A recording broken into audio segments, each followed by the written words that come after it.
Most students in grade 12 drive or have driven to school at one point in time and can probably agree with me when I say snow removal does not exist in the student parking lot.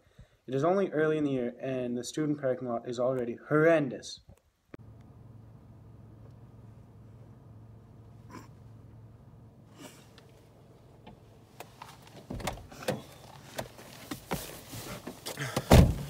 There's nothing worse than walking out to the parking lot on a freezing, frosty, frigid winter day only to get out there and slip and break your ankle.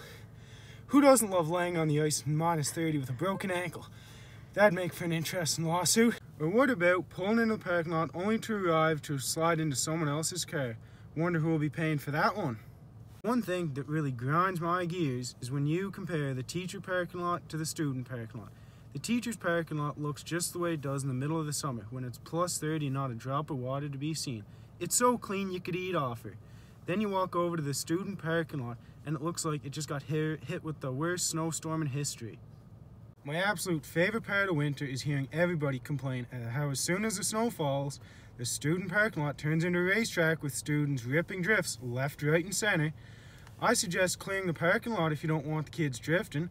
I'm no genius, but it's pretty hard to drift on dry pavement. Even if the students could, do you think they can afford to be replacing tires every other month? Half the time students aren't even trying to drift. They just can't steer properly because of how icy the parking lot is. Driving into the parking lot is like hitting a bunch of bananas in Mario Kart, slipping and sliding everywhere.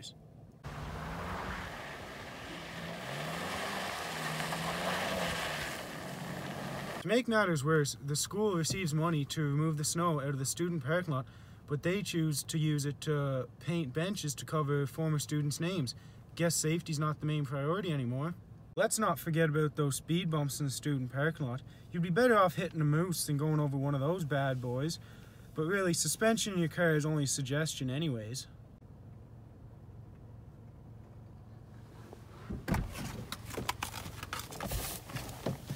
You may as well get all the students just to bring the skates to school so we can skate out to the student parking lot. On the bright side, you'd get there a lot quicker, have a quick game of hockey on the way out. Obviously, the government doesn't have an unlimited amount of money, but a quick scrape or even a little bit of salt every now and then would be nice. On the bright side of things, students will either learn how to drive on ice or put her in the rhubarb.